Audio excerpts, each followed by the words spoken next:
Good morning, students. In a previous class, we have completed most of the part of this lesson, geography lesson, lesson number 4, that is air. Now, the last part was remaining, that is moisture. Now, we are going to understand this last topic, and as soon as we will complete this topic, we are going to continue with our civics book, the next lesson of civics book, that is lesson number 7, market around us. Clear? So today we are going to first complete this last part of lesson number 4 of geography. In this, we will understand about moisture. When water evaporates from the land and different water bodies, is it becomes water vapor. Now, as you are aware that when water evaporates from the land and different water bodies, how does the water evaporates? Due to the heat of the sun. So, due to the heat of the sun, the water from the bodies evaporates in the air and it becomes the water vapor, and thus it takes the form of water vapor, it takes the forms of vapor, and thus it is called as water vapor. Moisture in the air at any time is known as humidity. Now, what is humidity? Moisture in the air, that means how much water vapor is there, how much vapor is there in the moisture in the air, it is called as humidity. When the air is full of water vapor, we call it the humid day, and much water vapor is there in the air, then it is a humid day. That means more and more vapors, water vapors are there floating in the air. As the air gets warmer, the capacity to hold the water vapor increases, and so it becomes more and more humid. And when the air also gets warmer, the uh, capacity to hold the water vapor increases, means as much as water vapor the air can hold, when it becomes warmer, it holds the water vapor in the air, and so it becomes more and more humid. So more water vapors are collected in the air, the atmosphere becomes more humid, the air becomes more humid. On the humid day, clothes takes longer to dry and sweat from our body does not evaporate easily. So what how we can observe that today is a humid day? We can observe that the day is the humid day when you dry the clothes outside for the longer time it takes to dry. Means it does not dry easily, the clothes does not dry easily, it takes a longer time to dry on the humid day. And the sweat from our body also does not evaporate easily. If there is a humid day, if more vapors are there in the air, water vapors are there in the air, then it becomes very much humid, and due to this humidity the sweat of our body also does not evaporate easily. When the water vapor rises, it starts cooling. The water vapor condenses, causing formation of droplets. And thus, when the water vapor rises up, it starts cooling. After getting means when the water from the water bodies gets warm, it rises up in the form of water vapor, and when this water vapor starts cooling there above in the air, the water vapor condenses, causes formation of droplets of water. There the water vapors start condensing, means start becoming cool down and takes the form of the droplets of water. Clouds are just masses of such water droplets. So, what are clouds? Clouds are the masses of such water droplets, means such water droplets which are present in the air. They help in the formation of clouds. When these droplets of water become too heavy to float in the air, then they come down as precipitation. And when these droplets which are floating in the air, they becomes too heavy to float in the air, then they comes down in the form of precipitation. And this precipitation is in the form of rain, storm, hailstorm, snow. These are the different forms of precipitation. So when the droplets of water becomes too heavy in the air, it comes down in the form of snow, sleet, rain, hailstorms. Jet planes flying in the sky leave a white trail behind them. Now, when jet planes are flying in the sky, they leave a white trail. You might have observed that white line is thrown behind the jet planes. Means it is passed from the jet planes. Now the moisture from their engine condenses. Now whatever moisture is coming out from the engine of the jet plane, that condenses, that cools down, and when there is no movement of the air to disturb it, it feels like that the trials moisture from the engine, that the trials are coming out from the jet plane. Next, precipitation that comes down to the earth in liquid form is called rain. Underline this. What is rain? The precipitation that comes out to the earth in the liquid form is called rain. Now, how does this precipitation forms? This precipitation forms when the tiny droplets of water becomes too heavy to float in the air, and then they comes down in the form of precipitation. And one of the form of precipitation is rain. Most of the groundwater comes from the rainwater. Help plants help preserve water. Plants help to preserve the water, but when trees from the hillside are cut, the rainwater flows down to the mountains and can cause flooding at the lower lying areas. So in the lower lying areas, when the trees are cut on the hillside, then the water floats down and it causes the flood in the low-lying areas. On the basis of mechanism, how these things are happening, how the rainfall is being made. There are three types of rainfall on the mechanism, on the process of making of that. Uh, how this rainfall appears.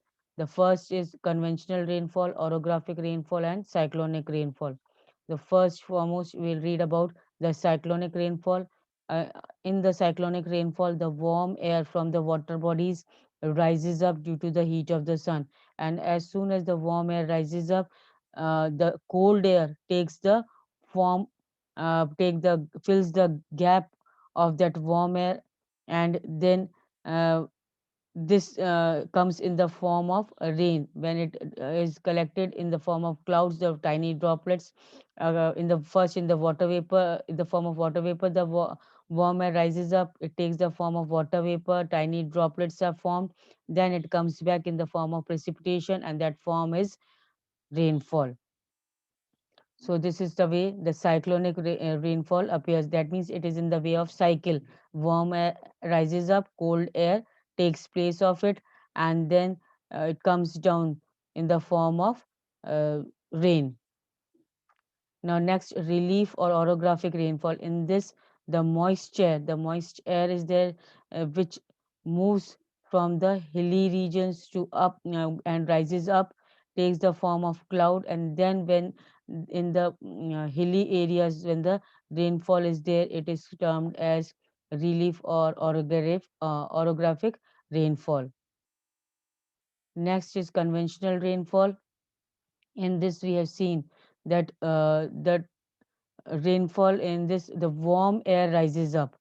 When the warm air, due to the heat of the sun, the warm air uh, rises up. The what means the water in the sea gets very hot, and when it gets very hot, the warm air rises up from the sea level or from the water bodies, and that warm air takes the form of vapor up and then comes back in the uh, form of rainfall. That is called as conventional rainfall. Now, rainfall is very important for the survival of plants and animals. As we know that the rainfall is very much important for the survival of plants and animals. It brings fresh water to the earth surface. Now, this is the importance of rainfall. That first and foremost thing, it is important for the survival of plants and animals. Second, it brings fresh water on the earth surface. We get the fresh water from the rainfall. And thirdly, we see that if excessive rainfall is there, that is rainfall, very much rain is there in a particular area, then it is the reason for coming of the floods. That means baad aa jati hai. And when the less rainfall is there, means in the particular area when no rainfall or very less rainfall is there, then the condition of drought appears. Uh, Drought means सूखा पड़ जाता है. So the in both the cases means rainfall is very dangerous. Either much rainfall is also dangerous, because uh, excessive rainfall is also dangerous because floods can appear. And less rainfall is the result of, due to the less rainfall, drought can occur in on the earth. So this much only. This is the this was the last topic to be completed in this lesson. Now question answers today I'm going to send it in the PDF form, very short, short, long, and give reasons also. And in that same PDF, tick the correct and match the following will also be there. But tick the correct and match the following, you have to mark in the book itself, and rest all the questions very short, short, long, and give reasons. You have to do it in the notebook neatly. For notebook assessment, whatever lessons we are completing till periodic assessment 2, each and every lesson to be done neatly in the notebook. I will give the notebook assessment marks on the basis of all the completion of the work in the notebook only. You have to make the PDF of all the lessons one by one. You can send me the students who have sent earlier, how many lessons they have sent earlier, leave those lessons. But the one who have which lessons you have not sent, now you are going to send those lessons on the same link, Google form link, work submission. The link which I had given you for the work submission, the same link you will use to submit the rest of the lessons question answers in the PDF form. Am I clear? And tick the correct. You can mark in the book only. No need to do it in the notebook. First, tick the correct. Ozone is the answer. Second, I have marked troposphere. Third is stratosphere. Fourth is decreases. Fifth is rain. Now all this I have given in the PDF.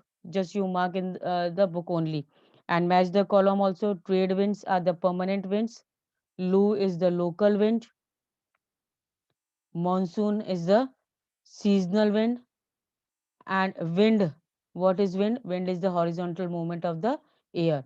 So these two questions, tick the correct and match the following, mark in the book only.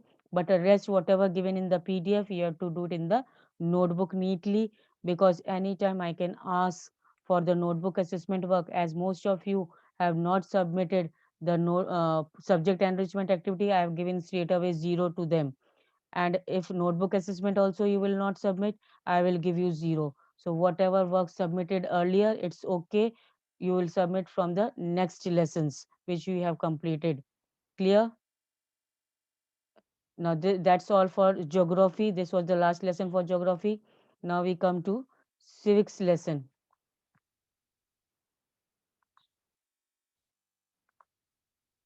Now civics, this is the last lesson to be completed for periodic 2. And today I'm going to means whichever part I will complete it, from the very next part I'm going to upload the video of the same on Monday, whether there is class or not. I am going to upload the second video of this explanation 2 of this lesson.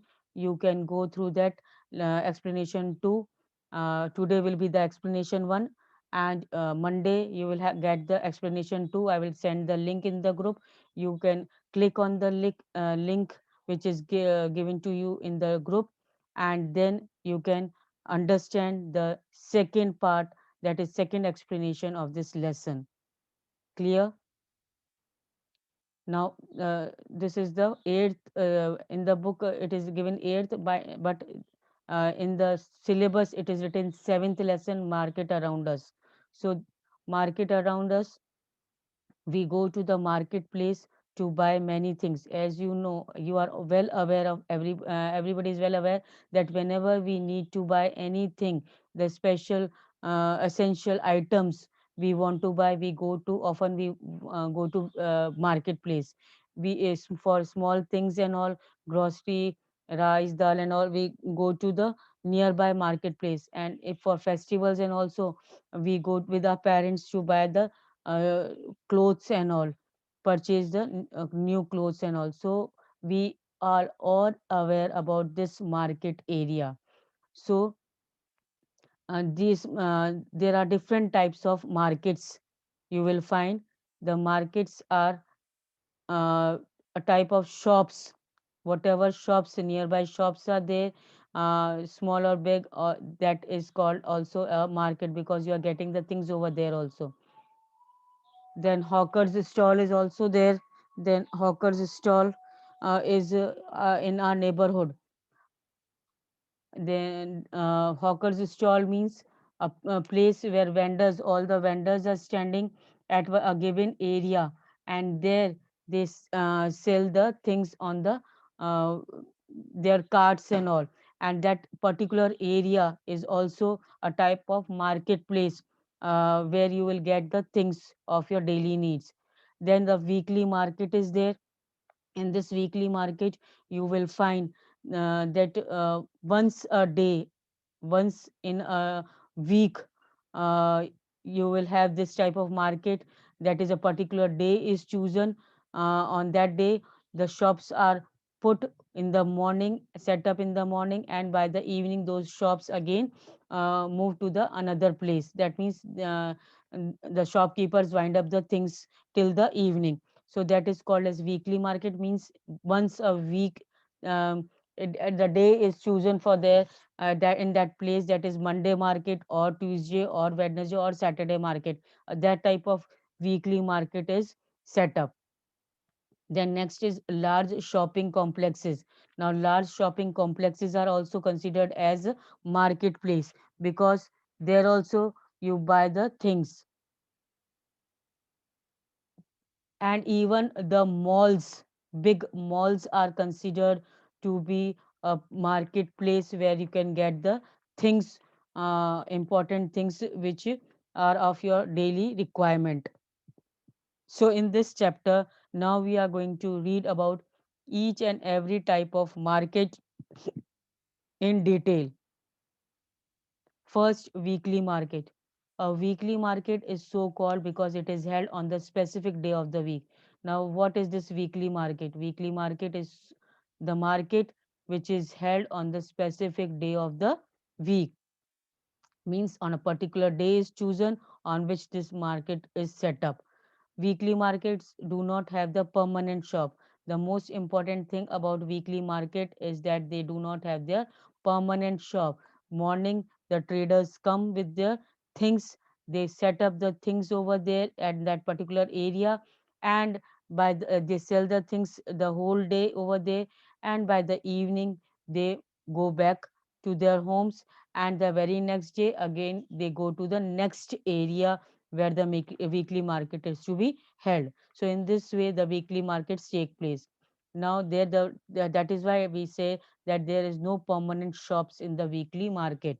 Traders set up the shops for the day and then close them in the evening. Means morning they come and set up their shops, and the evening they close that. They may set up at different place the next day. Might be the next day, the next area is there where the weekly market is to be held. There are thousands of such markets in India. People come here for their everyday requirements, mean to fulfill their everyday requirements, whatever their requirements is there, the basic needs is there. They come in this weekly market and purchase the things of their daily use and then return back to their home. So this type of weekly market, that is Sunday market, Saturday market, Wednesday market, the name is also specifically the name is also given to these markets, and it is held on a specific particular day only. many things in the weekly markets are available at the cheaper rates. Now, this is the important thing about the weekly market, that the things sold in the weekly market are at the cheaper rate, less rates. This is because when shops are in the permanent building, they incur a lot of expenditure. That means, as you are, it is told earlier also, that weekly markets do not have the permanent shop, but the shops which are having the permanent buildings, uh, they had a lot of expenditure. That means they had to pay the rent for the building also, for the electricity also, because they are the permanent, they are having the permanent shop. So the electricity also they have to pay, plus the government tax also they have to pay because of the permanent shop in that particular area. And plus they had, if they are hiring the workers over there to work in that particular shop, they had to pay to the they had to pay the salary. Wages means the salary, the money to the workers also. So all this cost a lot of money to the permanent shopkeepers, and that is why the things sold in these shops is very costly as compared to the weekly markets, because weekly markets do not have the permanent shop. The family members, and when they are not having the permanent shops, permanent buildings, they are no need there is no need for the excess of expenditure. That means they do not have to pay for the building, they do not have to pay for the electricity, because in the morning that shops are set up, and by the evening they wind up the things, so no need of electricity also. Even the work in which is done in the weekly markets, in the shops, they are the family members only, they are working in their own shops, and that is why there is no need to pay to the workers also. So thus the things sold in the weekly market is at cheaper rates. In weekly markets, these shop owners store the things they sell at the home. Most of them are helped by the family members and hence do not need to hire workers, means they do not bring the workers to work for them. Weekly markets also have a large number of shops selling the same goods, which means there is a competition among them. Now, one thing is another important, that weekly market is having more competition, because in the weekly market, the many shopkeepers are selling the same type of things. That means the one shopkeeper is selling the cloth, the very next shopkeeper might also sell the same type of cloth only. But if the trader were to charge the high price, people would move to another shop. And the thing is that when the trader, the shopkeeper which is setting up the shop in the weekly market, if he or she is charging the high price from the people, then definitely people will move to another shop, because there also they are getting the same thing available which they had a requirement for, and where the same thing may be available more cheaply, and whether the when the buyer are can bargain and bring the price down. So these things the people keep in mind, that where they can bargain and bring the price down. Bargain means to less the price from the shopkeeper, to bring the price down from the shopkeeper of the particular thing. So that is called as bargaining. People will see that from where they can get the cheap things, from which shopkeeper they can buy the cheap things, and from where they can bargain, they will move to that shopkeeper only, and thus it rises the competition among the shopkeepers. One of the advantages of the weekly market is that most things you need are available at one place. So most of the things which you need are available at the same place only. Whether you want vegetable, groceries, and clothes items, utensils, all of them can be found here. And people want what? People want this only, that at one place only they can move to that particular place and they can get each and everything what they require for their needs. you do not have to go to different areas to buy different things. People also prefer going to market where they have the choice and variety of goods. So they also, people also, you will also prefer to go to that marketplace only where you have most of the choices and the variety of goods is also present, and so that you don't have to move from one area to another in search of your things, your requirements. Now, Samir is a small trader in the weekly market. He buys clothes from the large trader in the towns and sells them in the different markets in the week. He and other cloth sellers move in the group. They hire a minivan for this. His customers are from villages that are near the marketplace. And at festivals times, such as during Deepavali and Pongal, he does good business. Means during the festival time, this Samir earns a lot of money, and he is a small trader in the weekly market. He puts the shop in the weekly market, and the shop is of the clothes. He buys the clothes from the large trader and sells it to the different markets in the week. And he is also uh, there, means other, the other clothes sellers also are there in the group with Sami, which go with him in the different weekly marketplaces. And they had hired a minivan in which they all together move from one area to other in the weekly markets. Then second thing is, second type of market is shops in the neighborhood. We have seen that weekly markets offer a variety of goods. However, we also buy things from other kinds of market also.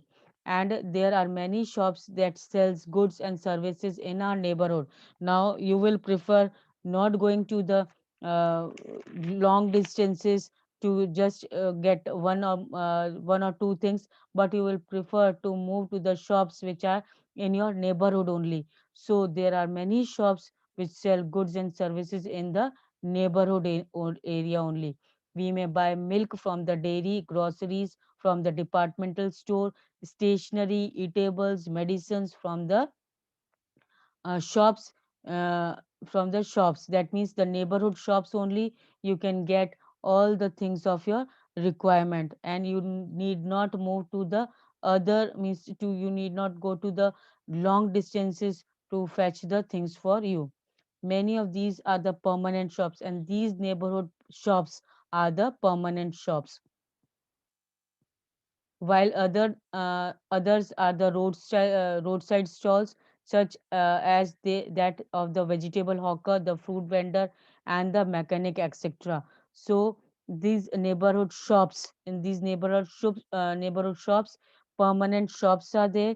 Even the roadside stalls you can see, where vegetable hawker, means the vegetable seller, is there on its cart selling the fruits and vegetable. Even the mechanic is there sitting over there to check upon your vehicles and all. So all these things are available in the neighborhood market only, that is the shops nearby your residence. Shops in the neighborhood are useful in many ways. So they are near our homes. Now, what is the usefulness of the shops in the neighborhood? The usefulness is that they are, first and foremost thing, they are near our homes, and we not do not go there on any day of the week. Means we can go on any day of the week. They are not a type of weekly market. Means any time any requirement is there, we can just go and get the things at every moment there. Usually the buyer and seller know each other, and these shops also provide goods on credit. Now in this particular neighborhood shops, the buyer and seller both knows each other uh, very nicely. As you might also observe that while, means in your neighborhood also there are many shops. When you go to the shop, even they give the things to you like that only, कि ठीक है, your father will give the money afterwards, or your mother will give the money afterwards. You take the things and you come back to the home, and telling them that okay, my father will. This is so because these shopkeepers know your parents also, and that is why they are lending the things like that only, and you can give the money to them afterwards. This means that you can pay for the purchases later, as we saw in Sujata case, for example. Now here Sujata case is given, that you can read this case here.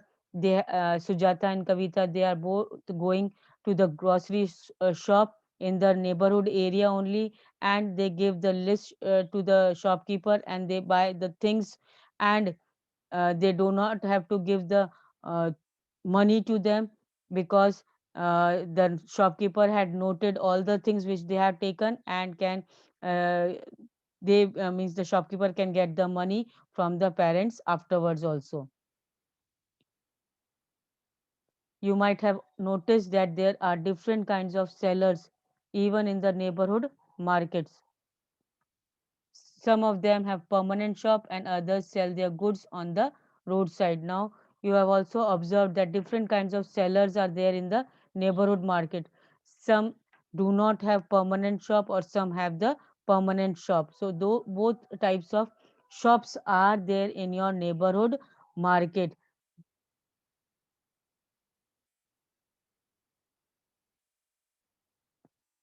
Now, here is again the story given of uh, mall. Anzel Mall, that is the five-floor shopping mall complex where Kavita and Sujata were enjoying going up and down in lift and all, and everything is available here, but they are very costly things are available, as it is mall, air condition, electricity, workers, so much hi-fi things are there, branded things you will get it, and that is why the things are also very costly. You can go through this paragraph yourself. This is just a situation giving of a mall. Now, shopping complexes and malls. So far, we have seen two kinds of marketplaces. Just now, we have read about two kinds of marketplaces, that is, weekly market and neighborhood market. And everything is understood. I think, I hope everybody has understood clearly about what is weekly market and what is the marketplace in the neighborhood. What type of market is there in your neighborhood, or shops are available in the neighborhood.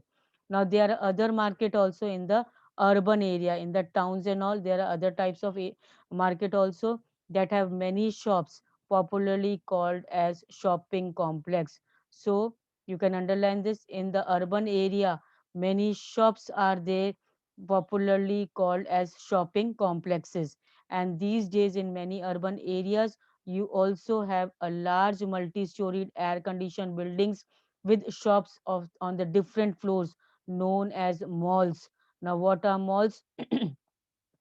In many urban areas, large multi-storied, large multi-storied means many floors are there, even air conditioned building is there, and that is called as malls, where the things of all items are of your daily requirement is there. In these urban markets you get both branded and non-branded. Now in weekly markets and nearby shops and all, you don't get such much branded things, common things you get it. But in malls and shopping complexes, the important thing is that you get both branded as well as non-branded goods. Um, branded means of particular company you get the things, that is called branded things. Means rich people mostly go for the branded items because they know that that company will give the good quality things. So and but poor people can not so much afford for the branded things, because branded things are mostly very costly. So as you have read in the chapter on advertising, branded goods are expensive. So what is the reason? Branded things are expensive, very much costly, often promoted by advertising and claims for better quality. Why branded things are expensive? Branded things are expensive because they are promoted by the advertisement, and they claim that their quality is very nice than the non-branded items. So This way, we can say that branded items, branded goods are very expensive. The companies producing these products sell them through shops in the large urban markets and at times through special showrooms. As compared non-branded goods, fewer people can afford to buy branded ones. So fewer people only can buy the branded items because they are very much expensive, whereas the companies producing the branded items sell them through the shops in large urban markets. Means they companies sell these branded items in the large complexes only, in the urban markets only, in the showrooms, and only these branded items are sold because the company knows that uh, poor people could not afford them. Now from the chain of market, I I will continue in my next video. That is, I will upload the video on Monday, whether it is the class or not. But Monday, when I'm going to upload the video, I will give you the link for that, and the explanation too. I will start from this chain of markets. From there, you can understand this lesson. Uh, and if any you are having any doubt, in any case, you can ask me on WhatsApp also, or you can call me personally also. So today I end here only. I hope everything is clear.